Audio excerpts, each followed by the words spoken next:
Hello বন্ধুরা, আজকে আমি সকালে টিফিন নিয়ে বসছি। আজকে আমি বানিয়েছি ওটসের পরোটা।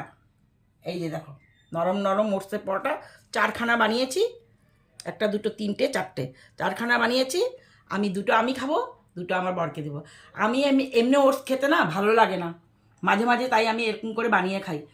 ওটসটা ধুয়ে নিয়েছি, সাথে দুটো ডিম দিয়েছি চারখানা পরোটার জন্যে। গাজর গ্রেটার করে দিয়েছি, কুচি কুচি করে কাঁচা লঙ্কা কাঁচা পেঁয়াজ দিয়েছি, নুন দিয়ে এটাকে মেখে তারপরে হালকা মানে আছে একটু রিফাইন তেল দিয়ে উল্টাপাল্টা করে এটা বানিয়ে দিয়েছি। খেতে খুব ভালো লাগে, খুব টেস্ট হয়। আমি এটা তোমরা বানিয়ে খেয়েও খুব ভালো লাগবে।